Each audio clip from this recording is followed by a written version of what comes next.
From the waters of the Yangtze River in China rises the biggest concrete structure on the planet. The Three Gorges Dam is over 2 kilometers long and 60 stories tall. It has taken 40,000 workers over 17 years to build. When it fully comes online, this one dam will produce over 20,000 megawatts of power, twice as much as all the nuclear power stations in Britain put together. It is the pinnacle of dam engineering.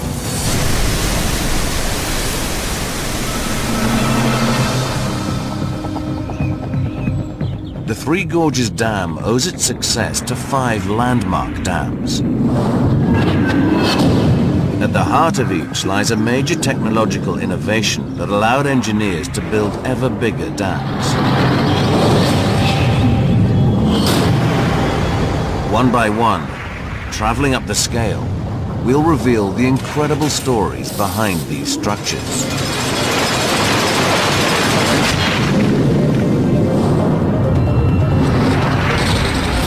And the inventions that allowed them to produce ever more power. 6 ingenious leaps forward, from big to bigger, into the world's biggest.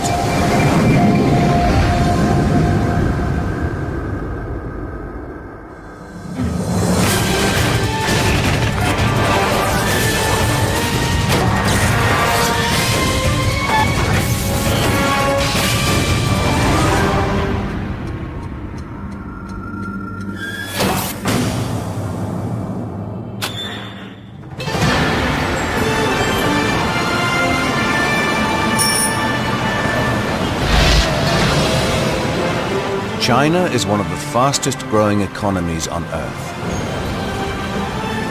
To fuel the need of its ever-accelerating industry, the nation needs more power.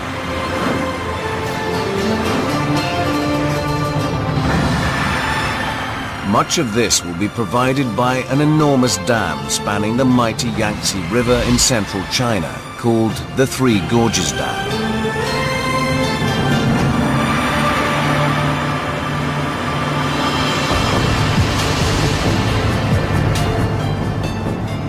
Our cameras have been granted privileged access to capture this amazing feat of engineering in its full glory.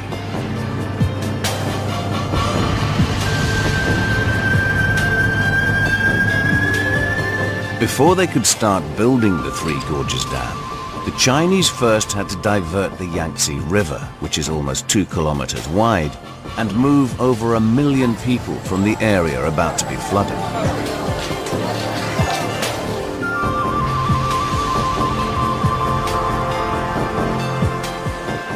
The Three Gorges Dam is the biggest hydroelectric project in the world.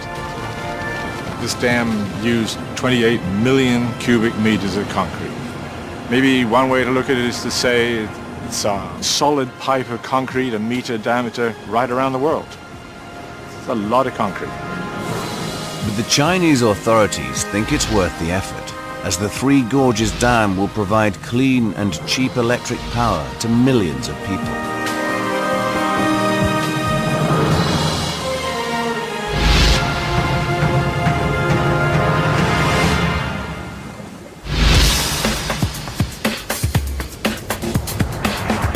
To understand how the Three Gorges Dam can produce so much power, we need to travel back in time to 19th century Britain and a modest stream in Northumberland, the power behind the world's first hydroelectric dam.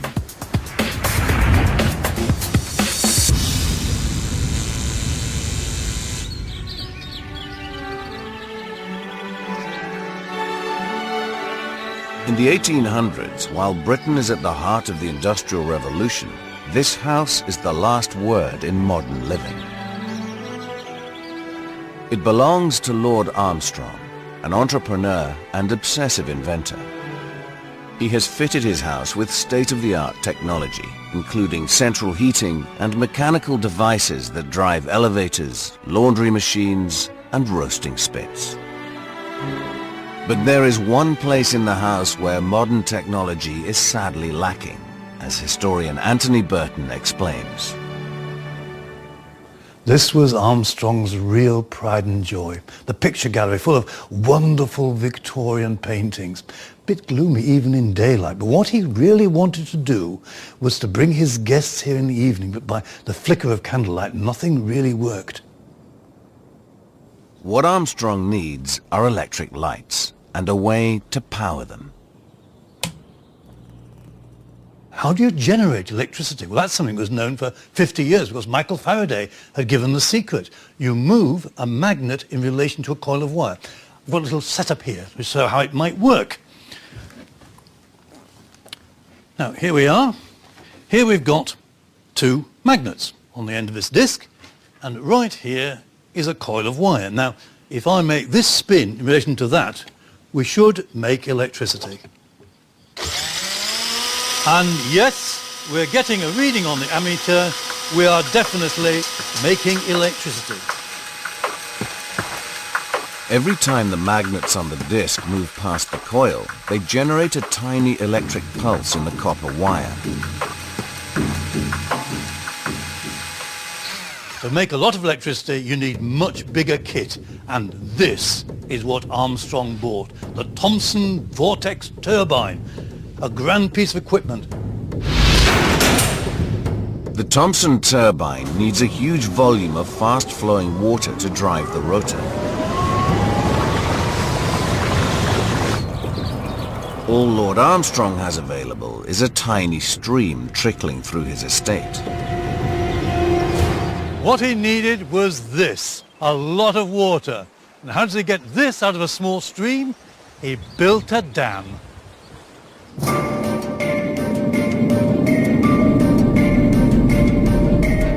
Armstrong builds an earth wall nearly 10 meters high, which turns his stream into a deep lake.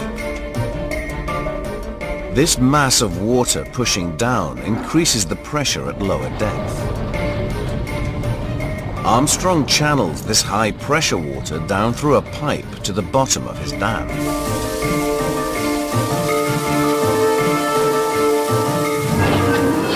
Here he injects it into a Thomson turbine, where the torrent spins the rotor. This in turn rotates a shaft linked to a generator that produces 4,000 watts of electricity. For Armstrong, this is only the first step to enlightenment.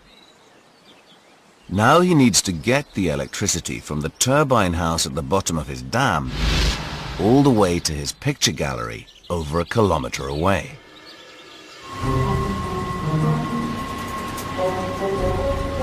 Armstrong connects two strands of thick copper wire to the generator to carry the electricity up to his mansion. All in all, he uses 5 tons of copper to power a single light bulb.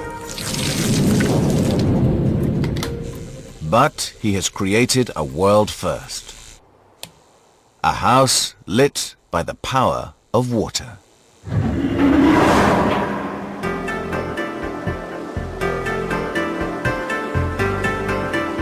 On the other side of the planet in central China, the Three Gorges Dam takes Lord Armstrong's concept to the extreme. British engineer Robin Charlwood has been working on the dam since 2003 and is still impressed by its scale.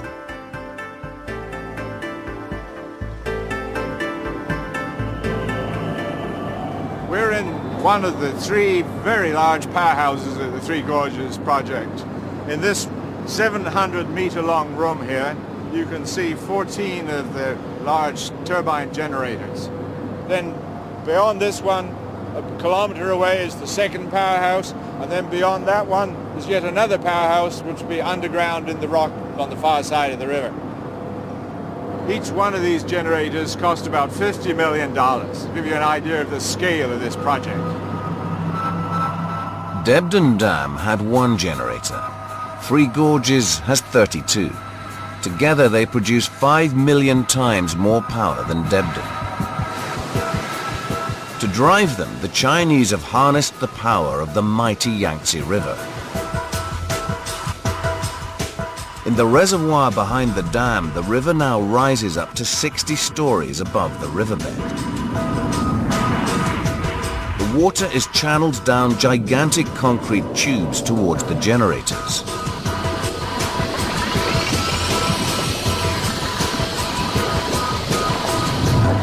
Here, the torrent of water hits the turbines and makes them spin. This motion is in turn transferred to the rotor of the generator. This is fitted with massive magnets, which move past copper coils in the casing to generate electricity. Just one of these machines makes as much electricity as a small nuclear power plant. All 32 generators together produce enough power for 60 million Chinese.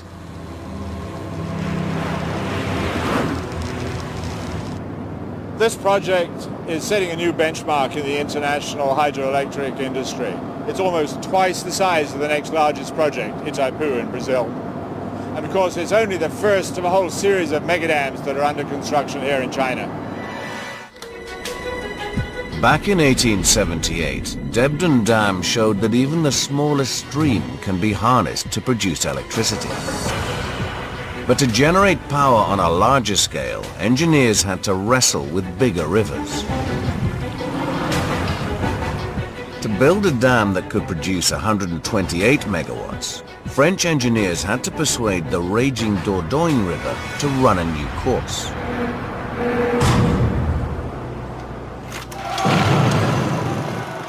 France in 1914. The outbreak of the First World War plunges the country into a deep energy crisis. With their coal fields occupied by the Germans, the French are forced to import coal from abroad to feed their power plants and keep the country going.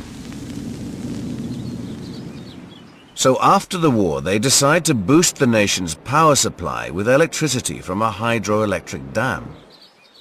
But building a concrete dam in the fast-flowing Dordogne River presents quite a challenge. And this is our mighty River Dordogne here on the beach. Now, you can't just pour concrete into the middle of a river.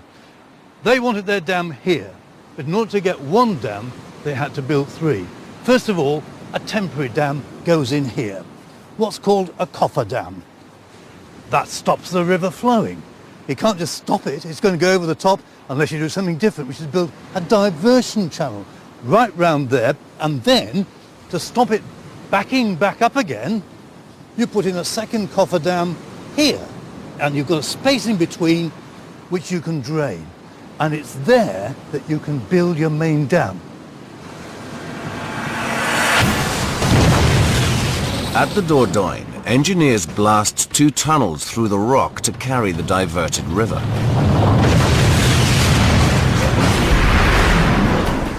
They drop steel cages containing rocks into the river to make their temporary coffer dam.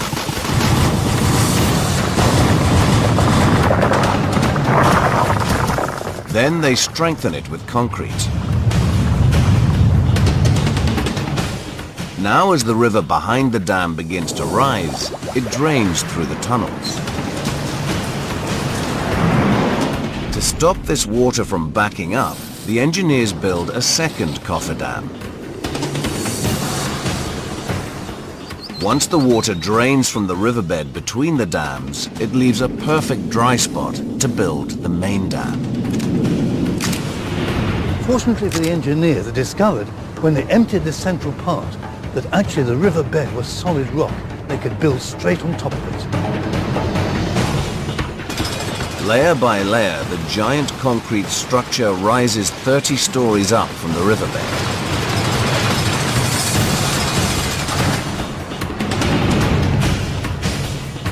The engineers then close the diversion tunnels and allow the reservoir to fill up and submerge the coffer dams. Their job done.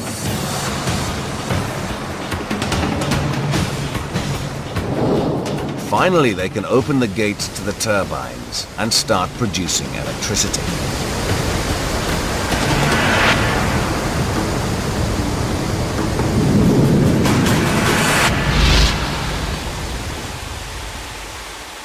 When the Marais Dam is finished, it produces 128 megawatts, enough to help power a train line to Orléans and supply the city of Paris 400 kilometers away with electricity.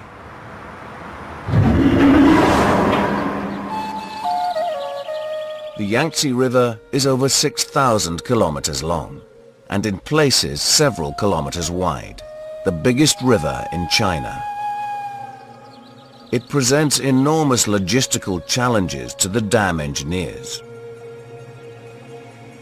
As the Yangtze rises behind the Three Gorges Dam, it will flood over 150,000 acres of land along its banks.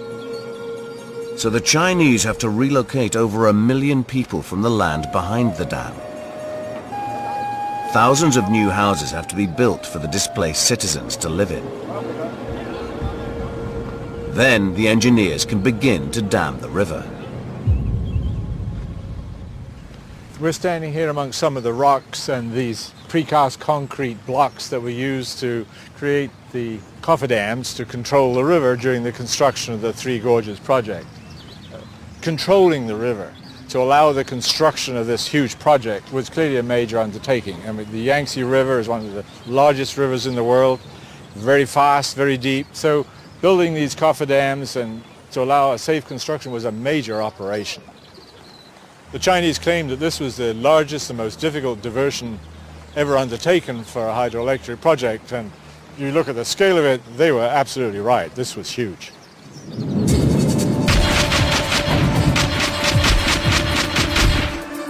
The engineers begin work on a series of stone cofferdams to block off part of the Yangtze, whilst leaving a channel open for the rest of the river to flow through. They build the first two sections of the main dam on the dry riverbed. Then they dump tons of earth into the river and on top of it build another cofferdam, this time from concrete. With the river held in check behind it, they can finally build the last section of the dam. Then they must remove the cofferdam so that water can flow through the turbines of the main dam.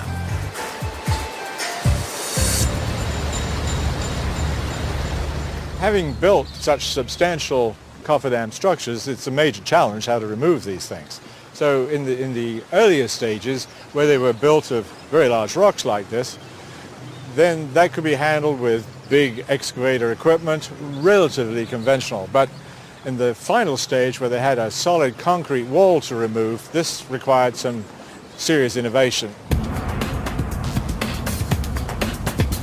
Unlike the cofferdam in Marais, the Chinese version is too tall to simply leave it in place.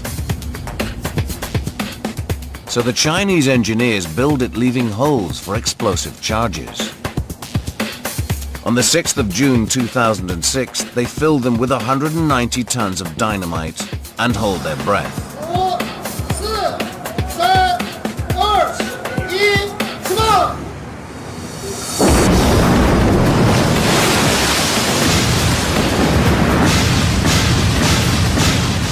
What has taken months to build takes only seconds to destroy. As the cofferdam crumbles, it unleashes the water stored behind it.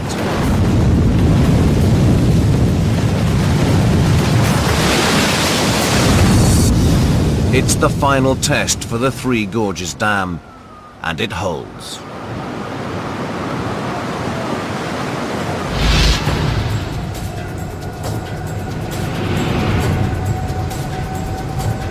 Back in 1935, the Marais Dam proved that engineers could divert rivers to build powerful dams.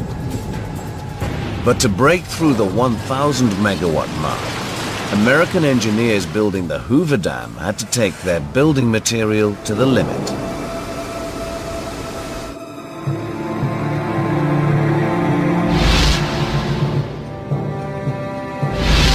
In the 1930s, the USA decide to tackle one of their big economic problems.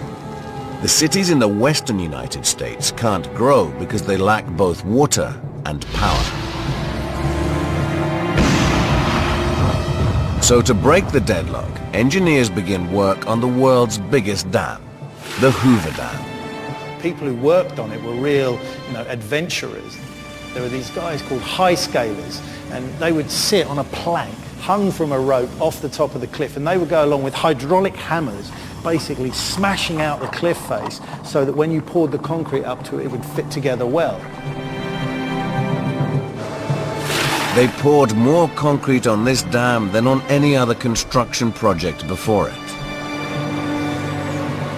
But managing so much concrete can be a big headache for a dam engineer. When you're doing really big concrete pours, there's a very particular problem, and that problem is heat. The first thing you have to understand is that concrete is made up of three basic ingredients. First of all, you have this stuff, which is cement. Now that's the active ingredient, that's what reacts and changes. You have water, which reacts with the cement, and you have this stuff down here, which is aggregate, which is basically stone, in this case sand, which gives the whole mix its strength. Now, when we put this cement in here, what we're going to have is a chemical reaction, a hydration reaction in fact, and it's exothermic, which means that the temperature of this lot should rise. So let's have a test and see if we're right. We can see it rising there, and it's already gone up to 15 degrees C, and if we wait around a little while longer, it'll go up some more. What we've seen there is that we do get a temperature rise. It's not much, but actually when you're in the middle of a great big concrete pour, that heat has got nowhere to go. And so the inside of the lump of concrete gets hotter and hotter and hotter and expands. When it expands, it cracks the concrete that's on the outside of it. And if you're doing a big concrete pour in a dam, cracks are a very bad thing. If the concrete of the Hoover Dam is poured in one go, the concrete on the outside will cool and harden first, while in the core of the dam, the concrete stays hot and tries to expand. This could stress the concrete and make it crack. So the engineers cast the concrete for the Hoover Dam in small individual blocks. As the concrete in each block cools, it shrinks, but it doesn't crack. The contraction leaves small gaps between the blocks, which engineers must fill with cement.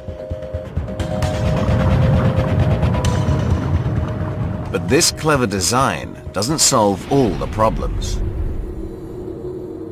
The Hoover Dam is enormous. I mean, there are 6 million tons of concrete in the Hoover Dam. And if we were able to concentrate all of the heat that's generated by that curing concrete into a single oven, we could cook 500,000 loaves of bread every day for 3 years. This structure, if it was left on its own, they figure out it's going to take 125 years for it to finish shrinking and cooling down, basically. And that's not nearly quick enough. Now, the guy in charge is a fellow called Frank Crow, and they call him Hurry Up Crow, because he's a man in the Colorado River to cool my dam. Crow embeds over 950 kilometers of steel water pipes into the concrete of the Hoover Dam. He builds a huge water chilling factory. Here he cools river water down to 4 degrees and then shoots it through the pipes into the hot concrete. This shortens the cooling time from 125 years to only 22 months. Now this works a treat. All they have to do is finish the dam, cement grout up the pipes, and they're out of there. Fantastic effort. It actually took 5,000 men only 21 months to build this structure. Not only that, they finished 2 years ahead of time, and they finished ahead of budget. The Hoover Dam stores 35 billion cubic meters of water, and at the time generates more power than any other dam in the world. With this magnificent dam behind them, the cities in the American West can finally begin to thrive.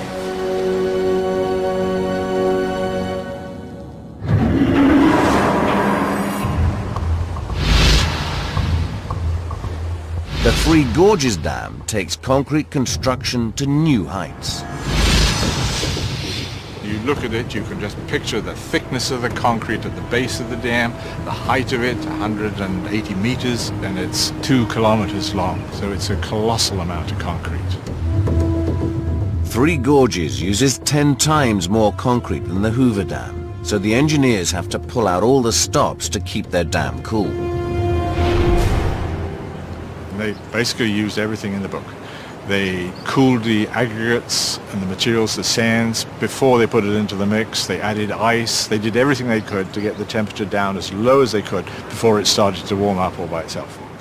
And here, because of the issue of some of the summer weather being especially hot, July and August, they actually went so far as to use a fog spray system to blow effectively a fog blanket over the top of the dam, with the objective of blocking the solar radiation from piling down into the concrete and adding to the heat that was being generated on the inside. Back in 1936, the Hoover Dam proved that engineers could build impossibly big concrete dams, as long as they kept them cool. But as dams grew, they held back ever more water, and with it, tremendous destructive power. To build the Grand Coulee Dam, American engineers had to protect it from the catastrophic effects of overflowing.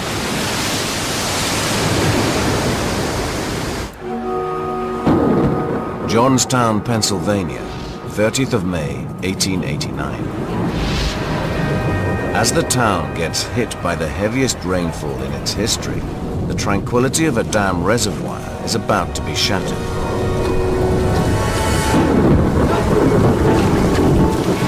It rains for 24 hours, and the water reaches the top of the dam.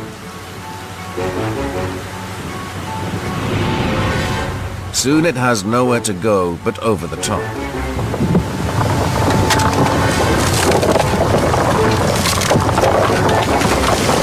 The dam fails, and 20 million tons of water empties in 45 minutes. A wall of water, 18 meters high, crashes down the valley and hits Johnstown. Utter destruction ensues. Over 2,200 lives are lost in the flood. It is the worst disaster the US has ever seen.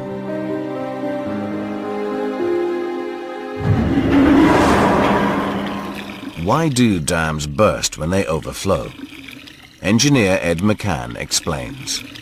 Now, a particular problem is when water flows over the top and weakens all of the ground in front here. They're very vulnerable to a thing called tow scour. And we're going to have a go at modelling to see if we can see what happens with tow scour. This is our flood coming along in our river, and it fills up behind the dam. We're right up at the top here now. And the water will soon start pushing over the top and coming down. And it will fall down this face and scour away underneath. And you can see the dam starting to move already. As the ground in front of it is lost, the dam loses its foundation and begins to rotate over. And it won't be too long before it goes all together. And bang. Which is a reasonably satisfactory dam failure. When it goes, we get a tremendous wall of water come down the valley. And if you happen to be down there, you're probably dead now.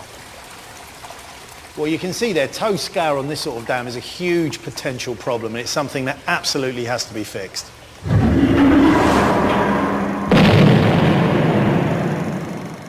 In 1933, American engineers start work on the Grand Coulee Dam across the Columbia River in the northwest of America, a dam that dwarfs even the Hoover Dam. It needs 3 times more concrete and spans 3 times the distance.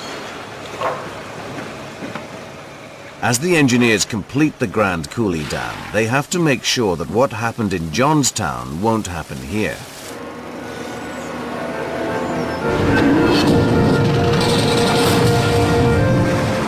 Water rushing over the dam could quickly erode the riverbed and cause disaster.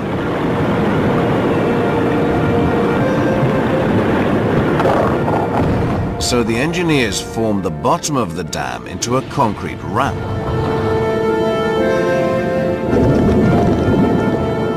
This sends the water shooting down the spillway into a tumbling vortex, which dissipates its energy. As the water cascades off the ramp, it loses much of its destructive power. With the ramp in place, engineers can safely run the largest hydroelectric dam in the US, a title that the Grand Coulee Dam retains to this day.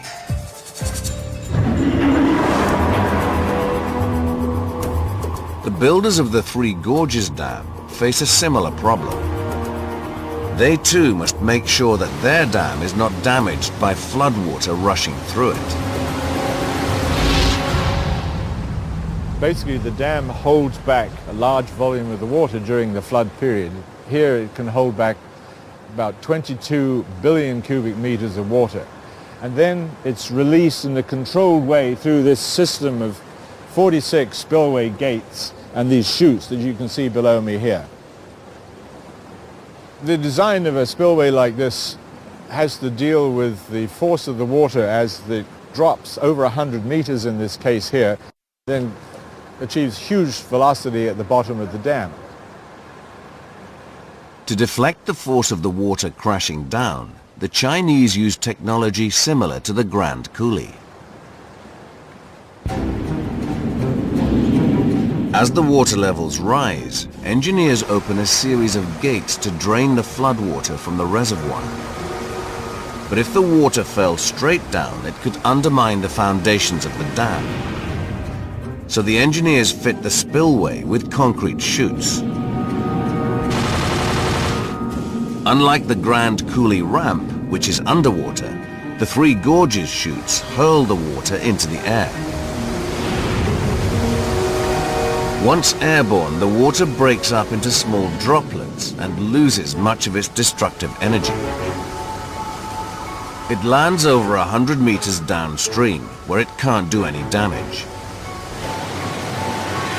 So now when they open their spillway gates, the Chinese have nothing to worry about.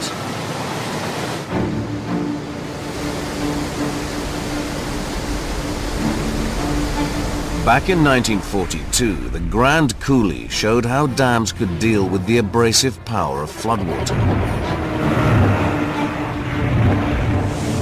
But to build a dam across the mighty Yenisei River in Russia, engineers had to find a way to stop the water while keeping the ships moving.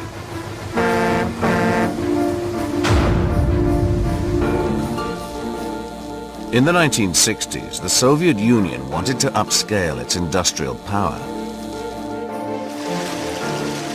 So they plan a series of gigantic dams.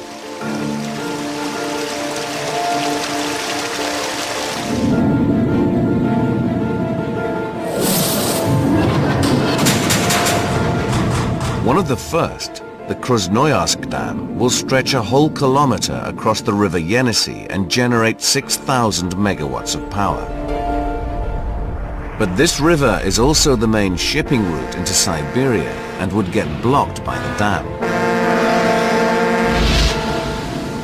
To keep the ships moving, engineers hatch an ingenious plan.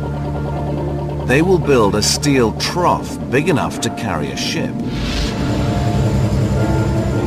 Then they will push trough and ship up to the top of the dam.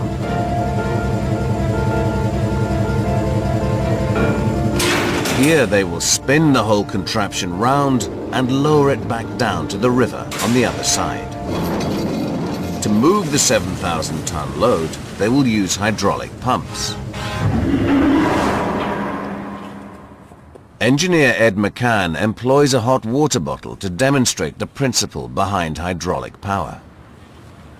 Right, connected to my hot water bottle is a pipe which goes into this bit of garden hose and is connected up to this little water tank here.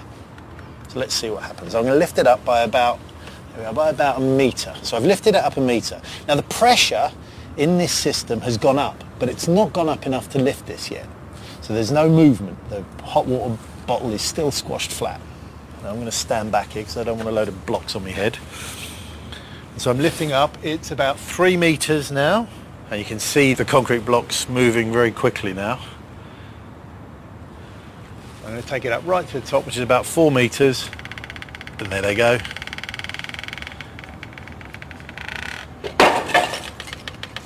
What you can see there is the amazing power and force you can get out of water under pressure. And that's what we use to lift big heavy stuff. The Russian engineers use liquid under pressure to lift their ship. In the walls of the chamber are powerful pumps which squeeze hydraulic fluid under immense pressure into a set of motors mounted below.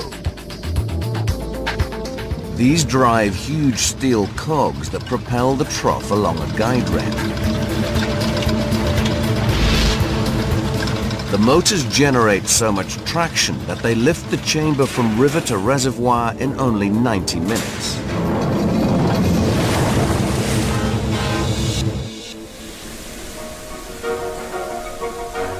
When the ship lift is opened, the citizens of Krasnoyarsk turn out in droves.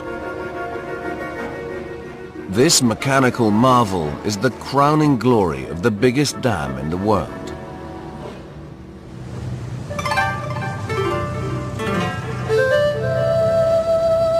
At China's Three Gorges Dam, the engineers also face a major traffic problem. Their dam sits on one of the busiest rivers in Asia.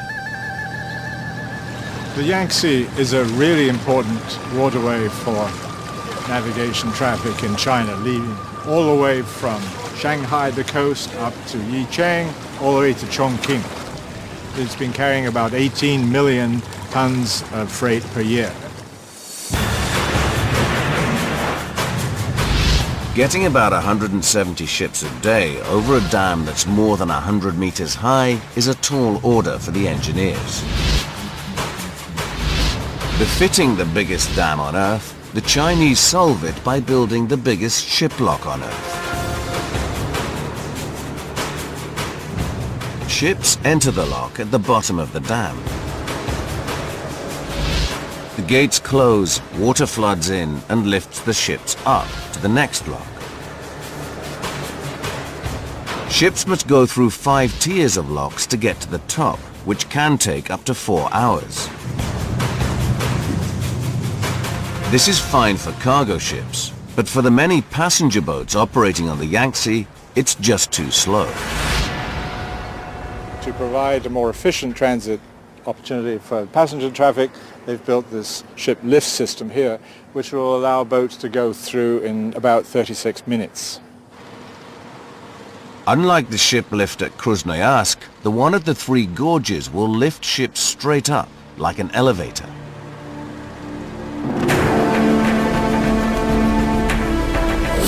And the secret of its success will lie hidden in its concrete walls. The engineers will fit a series of massive counterweights that will do most of the lifting.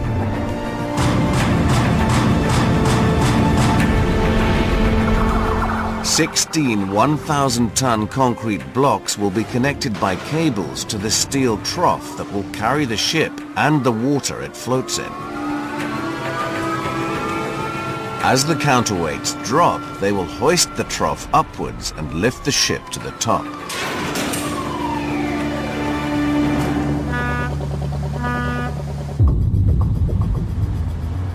This ship lift here is 113 meters high and can handle vessels up to 3,000 tons. It'll make it the largest in the world and twice the size of the one at Krasnoyarsk. Certainly when you look at the structure now, it's got a ways to go in terms of construction. It won't be finished till 2015, but it's clearly huge. It's another very impressive achievement underway here. After 130 years of innovation, dams have produced ever more power. Today there is hardly a form of energy that is as clean as hydroelectric power. But as dams grow bigger, so does their impact on the environment. In their design of the Three Gorges Dam, Chinese engineers have to make sure that their structure doesn't completely block nature's way of feeding the land.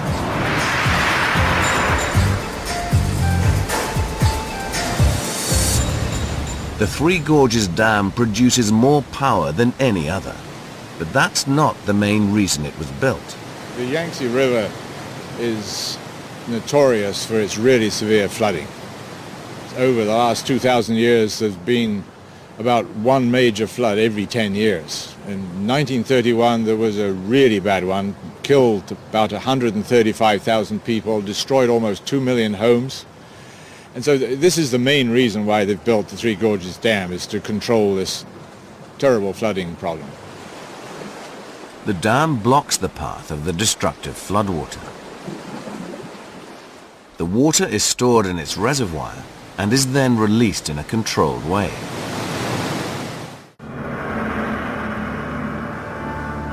But managing floodwater can also have serious environmental side effects, as recent history has shown. In 1970, Egyptian engineers built the Aswan High Dam across the River Nile to control flooding.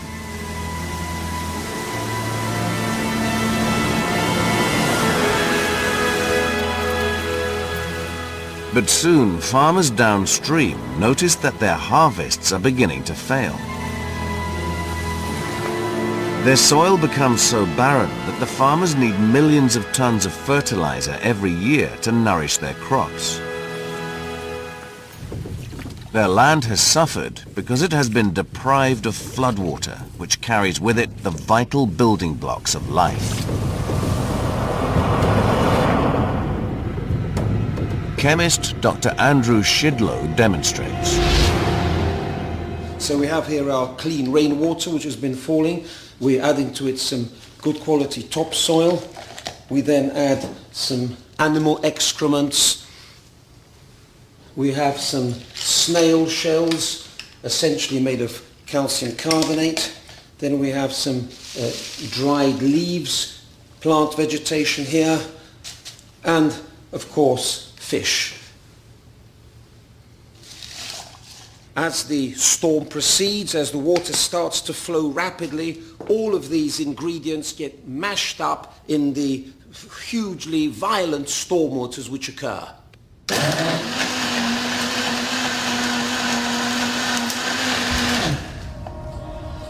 So here we have it, a veritable cocktail of Mother Nature's most important plant nutrients: nitrogen, phosphorus, calcium, magnesium and potassium. But if floodwater stops flowing, these nutritious particles of silt will begin to settle. This is a big problem, especially at the biggest dam in the world.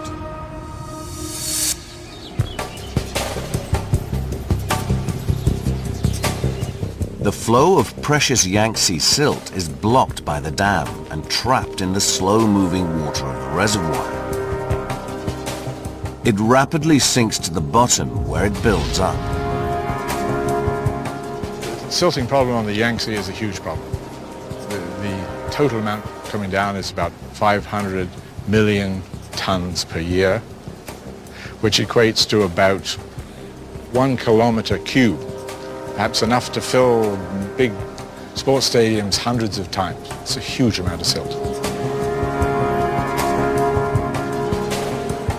If this silt remains trapped behind the dam, it would mean that farmers, fishermen and wildlife would be deprived of nutrients in the water for hundreds of miles downstream. And the tons of settled silt or sediment could build up in the reservoir and threaten the dam itself.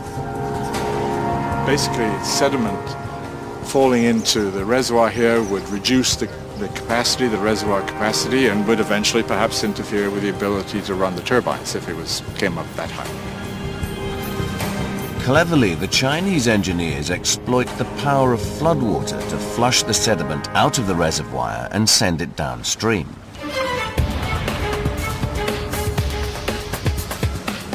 They installed sluice gates deep inside the dam.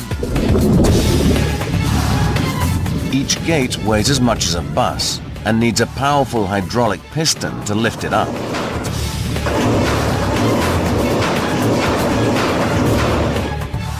When the operators open the gates, floodwater rushes over the trapped sediment and sweeps it through the dam.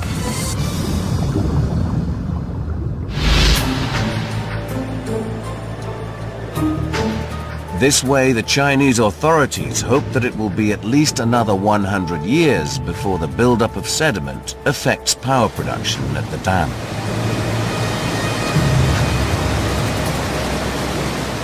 But even the clever purging system cannot carry all the sediment across the dam. Scientific estimates on how much sediment remains behind vary from as little as 30% to as much as 60%. But the Chinese authorities believe that this is a price worth paying. They are convinced that the benefits of the dam, such as clean energy and flood control, far outweigh its significant drawbacks.